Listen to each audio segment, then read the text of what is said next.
Welcome to episode 3 of the LibreOffice and Open Source podcast. I'm Mike Saunders from the Document Foundation, the small non-profit organization behind the LibreOffice project and community. In the last 2 episodes, we talked about marketing free and open source software, such as LibreOffice, the challenges and the opportunities as well. And then we talked in the second episode about design, UX, UI in, again, LibreOffice and open source software, the challenges of making changes to user interfaces that people have been using for years, but also some of the cool things happening. But today we're going to talk about how we test 500,000 documents in LibreOffice. Yeah, so we sit down and load 500,000 documents into LibreOffice, click file open, and check the compatibility. Yeah, we're very committed. Of course not, we do that automatically.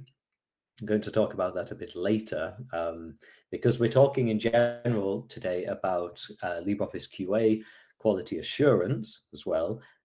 So how do we make sure that the software stays strong and stable and reliable? When we add new features to LibreOffice, how are they tested and integrated before they go out to millions and millions of people as well? How do we handle bug reports? So somebody submits a bug with the software, what makes a good bug report as well? And how do we maintain compatibility? There are billions and billions of documents out there in mostly Microsoft formats. So how do we make sure that LibreOffice stays compatible with them when things are changing, the formats are changing? Microsoft's famous transitional format makes life extra difficult for many of us. So let's talk a bit about QA. I'm joined, as mentioned, by 2 of my colleagues at the Document Foundation. So again, we have the small 15 people non-profit organization. But of course, we, the Document Foundation, are backed up by a community of hundreds of people making LibreOffice as well. But I'm joined by Xisco Fauli, who is QA engineer, I think is your title, Xisco, is that right? Yes, you're right. Yes. Yeah. And you've been at TDF for a few years now. I think the same as me, yeah? Yeah, more or less. I joined TDF in 2016, so it's almost 10 years next year. Yeah. Right, and yeah. I joined as a QA engineer, and since then I've been doing that. How did you get involved in QA before that? What's your background leading to this? Yeah, that's a good question. So before that, I studied computer science in the university, and at the same time there was, and it's still going, the Google Summer of Code program. So I first joined LibreOffice as a Google Summer of Code student, and then after that I got a job as a QA engineer in another company, and at that time I also contributed to the project doing QA as a volunteer, as many other people do, and nowadays they spend their time volunteering, doing different things in the project. And yeah, I was doing QA, and then at some point the QA offer was published. There was this job position, so I applied and I got the position. Yeah. Great, yeah. And another guest in this episode is Ilmari Lauhakangas, I think. Have I pronounced that correctly, Ilmari? Yeah, Wow. Ilmari Lauhakangas. Yeah. Excellent, yeah. Who does various things. We all do various things at TDF as well. There's a lot of overlap in what we do when overseeing the community. But yeah, Ilmari, tell us a bit about what you do at TDF and how you got to this point. Yeah, I was hired by TDF in 2019 to do mentoring and recruitment of volunteers. So I focus on onboarding new people, and I do it for basically most of the areas where you can contribute. So in addition to quality assurance, development, design, documentation, and so I also do stuff like web development for TDF applications and stuff like that. And yeah, of course, there's always room to grow at TDF, so it's nice. And I got my start as a volunteer at around 2014. And back then I was contributing to a couple of open source projects, and I was wondering like how someone who does not know programming that well might help developers and kind of save them time to focus on the stuff that matters. And yeah, it hadn't really occurred to me that testing bugs would be such an impactful thing. So when I somehow ran into the topic in the context of LibreOffice, I kind of really got excited and uh, really put a lot of effort into regularly testing bugs. So that was a nice experience. And even before that, I had done some recruitment for other open source projects. So yeah, I was kind of motivated to see what was possible, like how can we collaborate as a team, and how to organize all the information for contributors. And I was kind of impressed, even at that time, like over 10 years ago, how well organized the whole thing was. There were these easy tasks for developers mainly, and all the information was laid out quite nicely in the wiki. And then there were people helping, chatting, sending emails, and yeah, it was quite a supportive experience back then. Yeah, the recruitment, the mentoring that Ilmari mentions is a big thing of what we do as well, and in many other free and open source software projects, because it's nice to have a load of users. We talk about having around 200 million users, but if nobody's contributing, then what does that mean? So a big part of what we do, as well as doing our work in marketing, design, QA, is mentoring people who want to contribute to the project, but often don't know where to start. And of course, we try to make that easier, but LibreOffice is, I think, 7 million lines of source code, has quite a complex build system, although I think that's been simplified a lot over the years.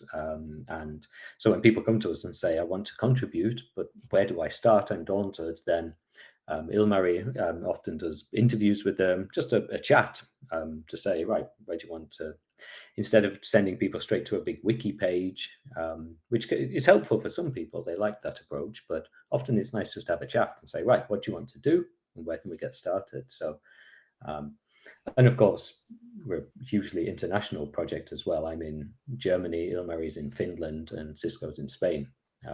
So that's just a few, but we have contributors in, I think, the majority of the 190-ish countries in the world.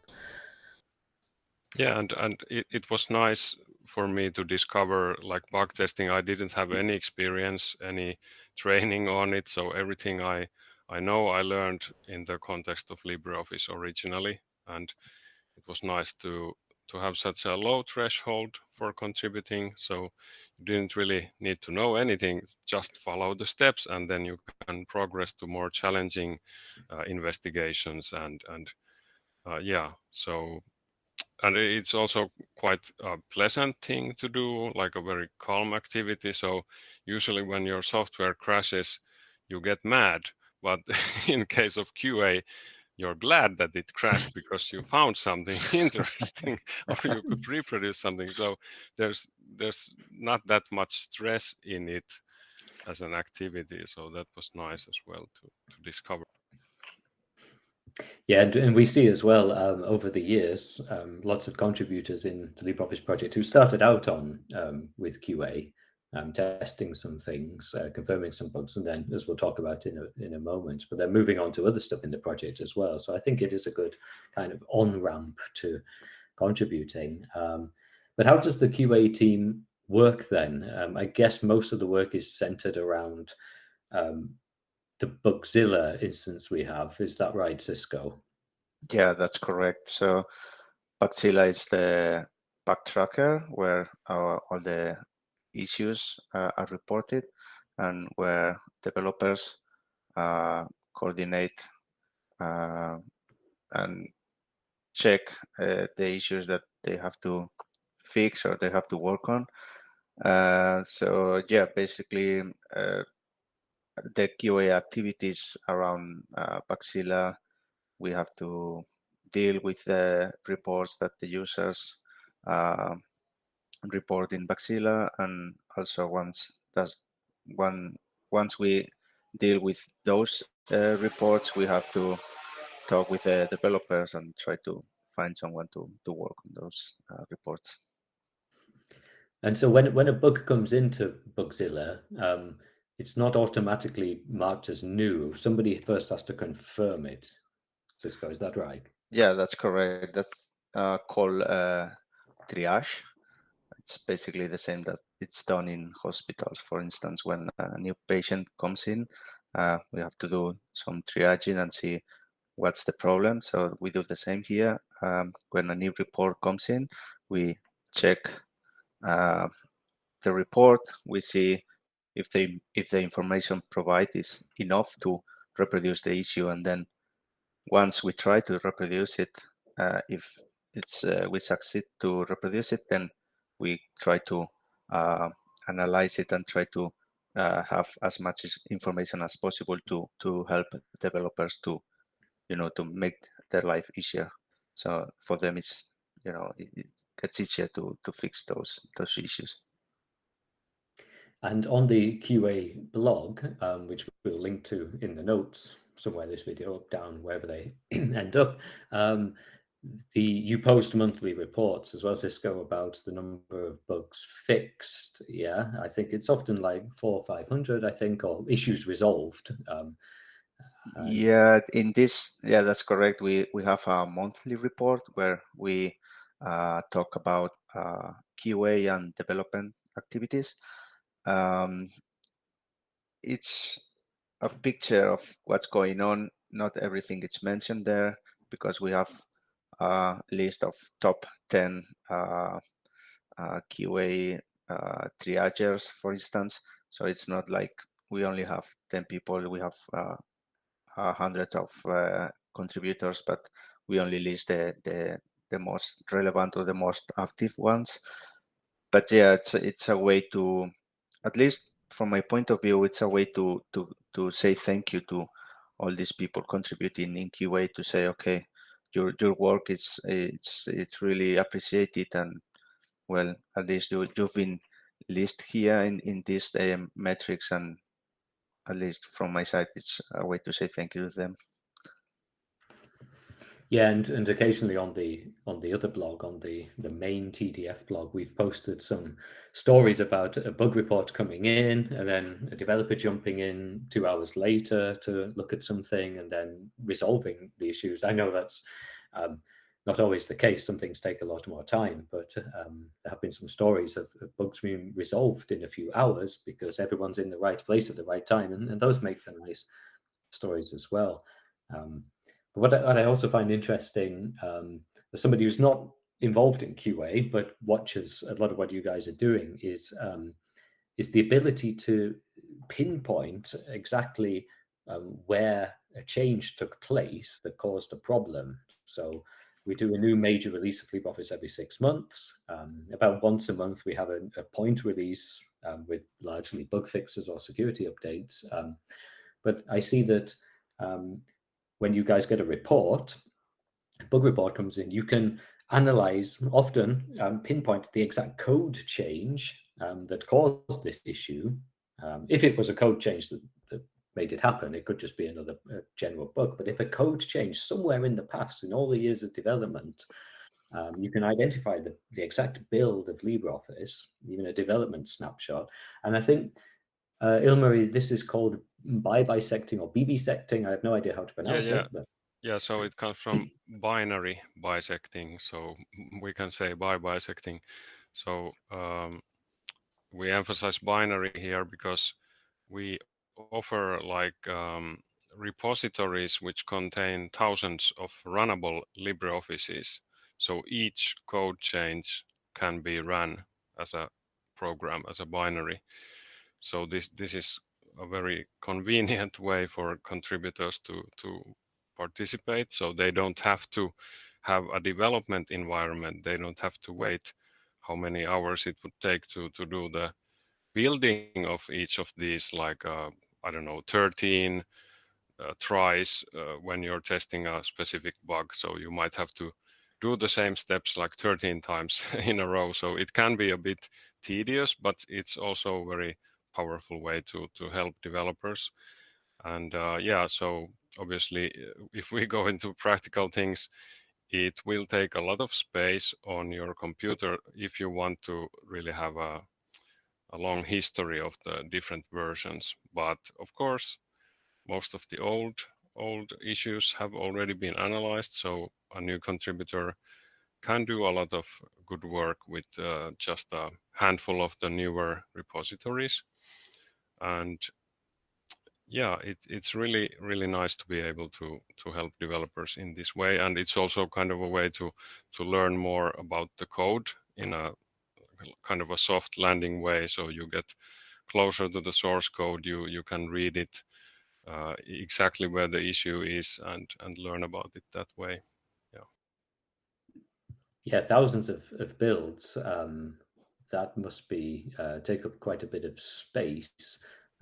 Yeah, it does have some kind of compression benefits there. So they don't exactly take like terabyte per repository. It only takes like 7 gigabytes about per repository. So not that bad.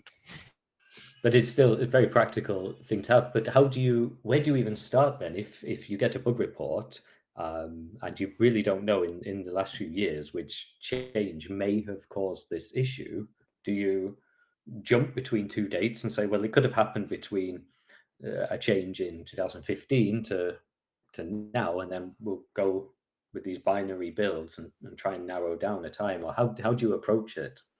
Yeah, that's a good point, because as the history grows longer, kind of the tedious part also gets longer. So yeah, so a part of it, when you're an experienced triager, you already kind of remember when some feature was introduced. So maybe you remember this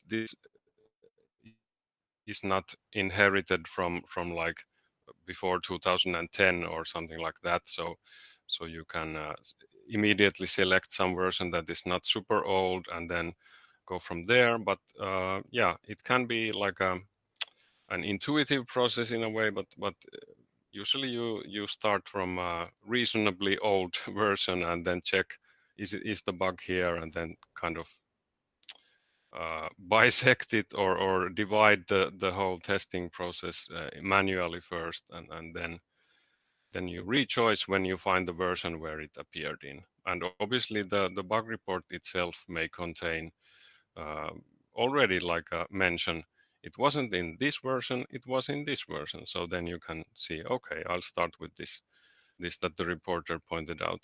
And yeah, so we do get a lot of benefit from the user testing. So like discussed earlier, we mostly do analysis of user reports. So we are kind of in a huge debt to our users for providing all of these manual testing experiences, because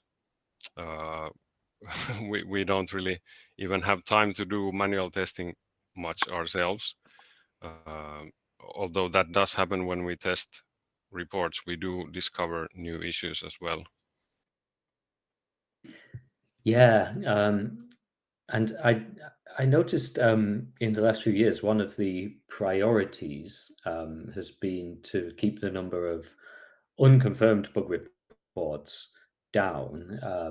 I think, is that still the case, Xisco? Is that one of the priorities? And what are some of the other priorities of the QA team at the moment? Yeah, that's one of the priorities, sure, but it's really tough to keep the number of unconfirmed bugs low, because we keep receiving new reports every week. I would say around 100 reports every week. So that's and all of them have to be triaged manually. So yeah, it's a lot of work and recurrent work to do.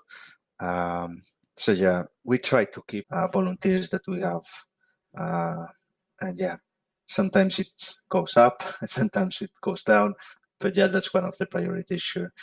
Another priority is to keep the number of regressions as low as possible. Yeah, of course, if the more regressions we have, the worse the quality of the software is. And it's very important every time we have a new major release to, if of course there's going to be regressions, it's software, so there's always issues. So then one priority is to try to fix those regressions as soon as possible.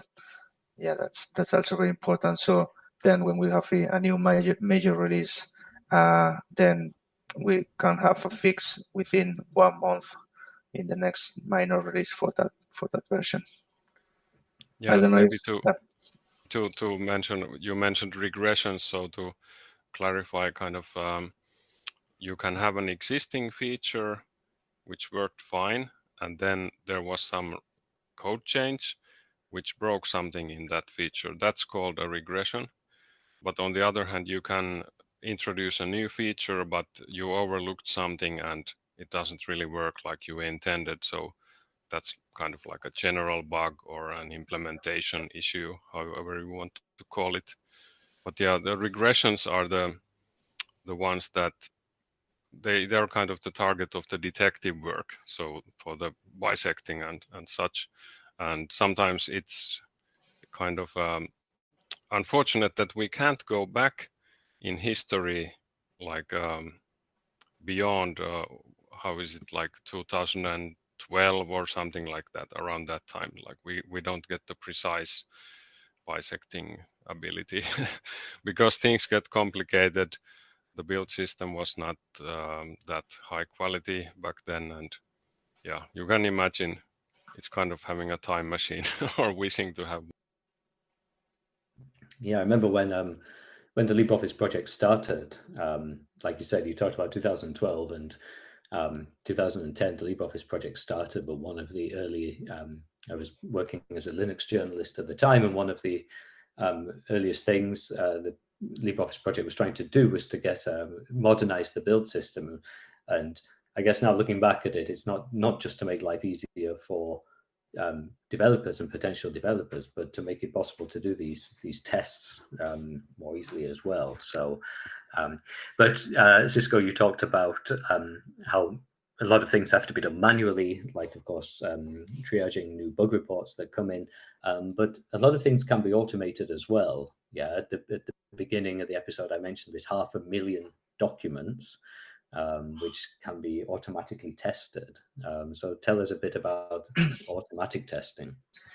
Yeah, we have a virtual machine that basically takes thousands of documents from the internet and from public repositories like Paxilla and other backtrackers and some forums, and downloads those documents, and then recurrently it tries to import those documents, export them, re-import them again. So basically this is trying to find crashes or asserts in those documents. This is something that has been done for many years by Keulan, and it has improved a lot the quality of the software, because before we had this automation, there were many reports from users saying that LibreOffice was crashing for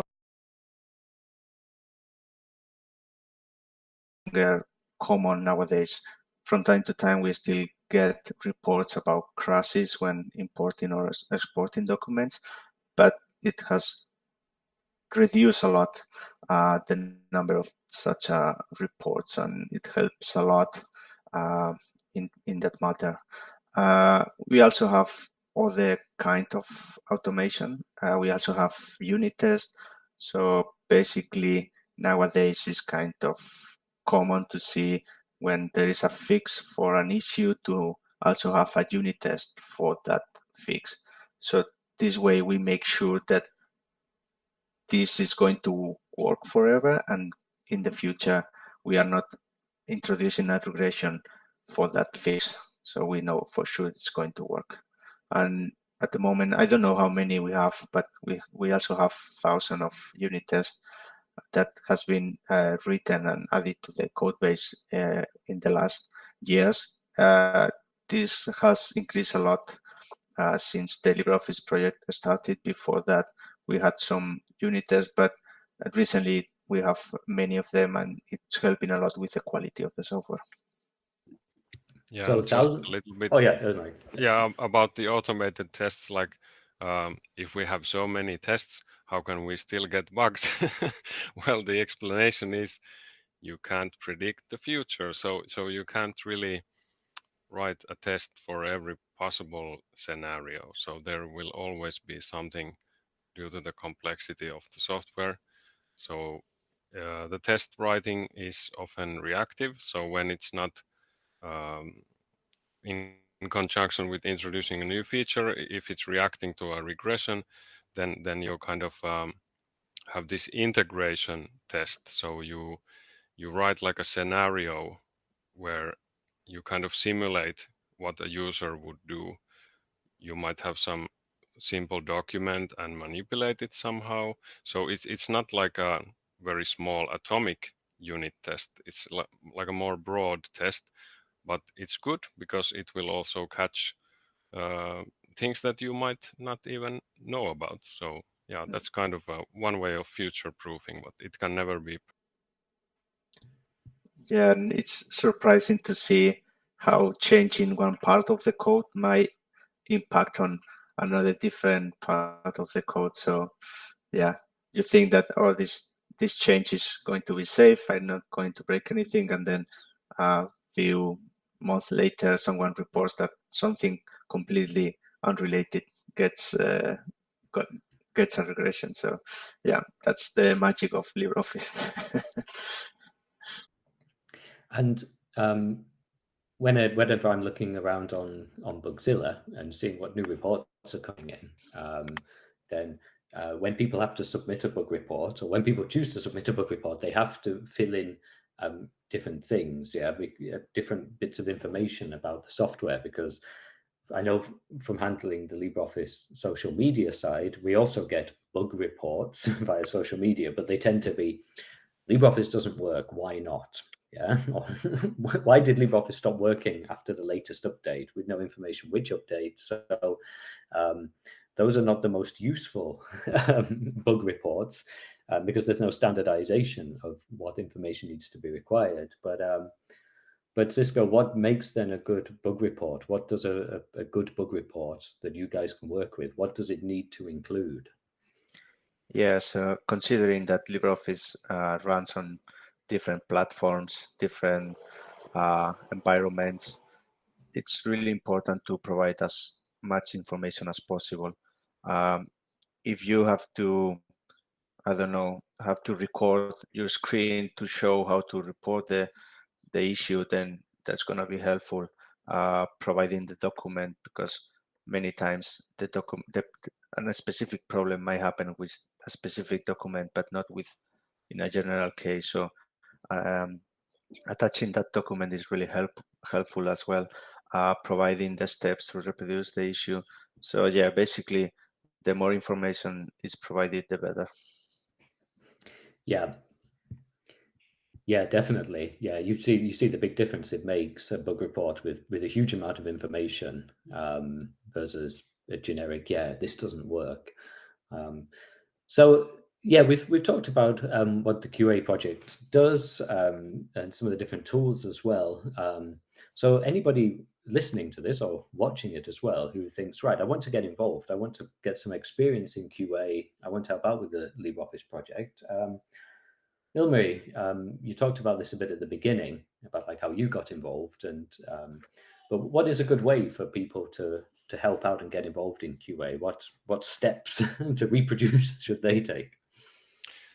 Yeah, so people kind of navigate things differently. So we have this mentoring approach for people who are not that comfortable, maybe absorbing large amounts of information or are not at that stage in their learning that they would be comfortable jumping into a big project like this.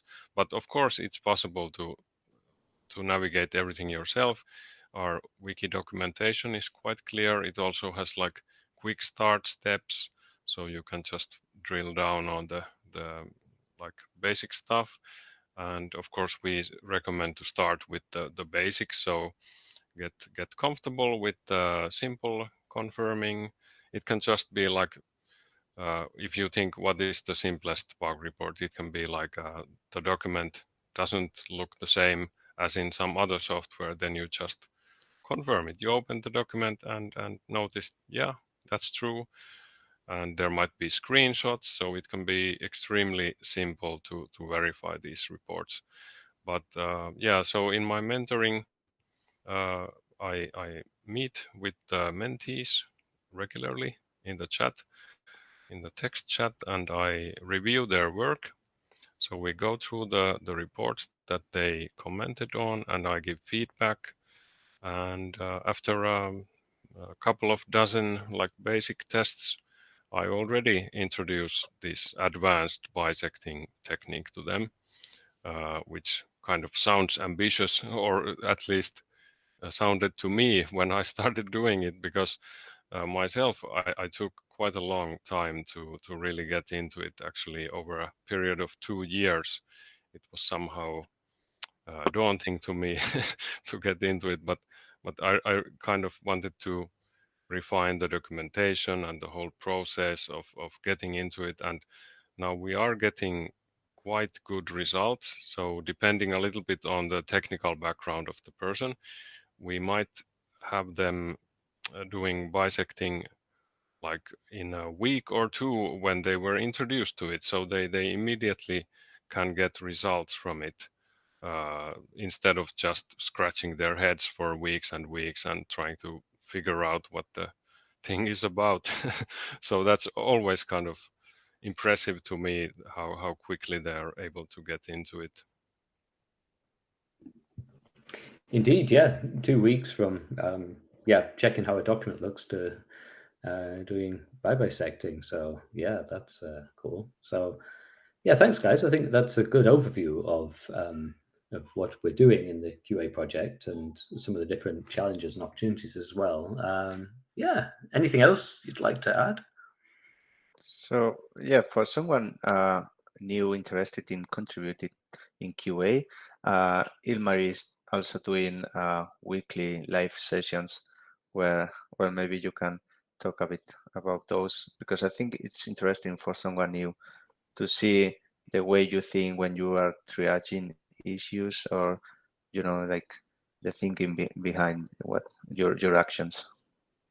Yeah, that's a good point. I forgot it. So I indeed do these kind of live streams, not really live streams. I don't use Twitch or YouTube or anything, just have a conference room and people can join and ask questions. Yeah,